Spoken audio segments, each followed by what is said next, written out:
Hi, welcome to my YouTube channel. This is Mobile Dauda.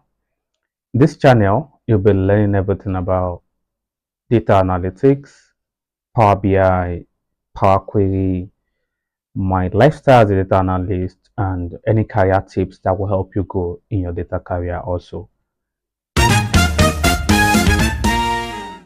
In this video, you'll be learning how to get data from Access database to Power BI. So if you work in academia or you work in an organization that uses Access database, this video you find it helpful if you just starting to work with Power BI, you want to work with Power BI and your data source is from Access.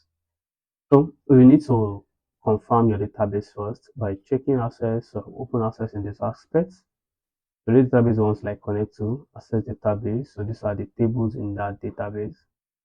So I'll go and locate where that file is stored. So I'll go to Power BI, I'll click on get data and I'll select Access database, click on connect.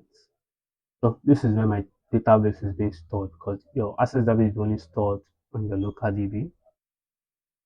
And when you select it, it will establish a connection to it. And these are the tables, just like how you see in your Access. And view them, and you see how the tables looks like. So you can select multiple tables you want to select, and I'll just click on load. Yeah, I'll just click on load, and that's how you get data into Power BI from Access database. So showing here month parameter cancel. Okay, because there is error in one of the table, so I will go to transform the just transform it so I can see the you can see the error.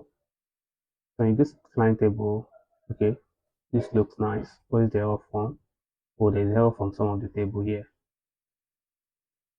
and then you can transform it because thereafter I'll just say remove errors, and then I will load. So and that's how you get data into Power BI from your Access database. You can do any other thing. You can, if you have something to transform, data is not so clean as you just see in this aspect, you can transform. So we've covered that in most of our previous video. That will be all for this video. See you in the next video. Bye. Thank you for watching. If you enjoyed the video, kindly give me a follow, like, subscribe, click on the bell icon so you get notified when a video drops. Nice having you here. Bye.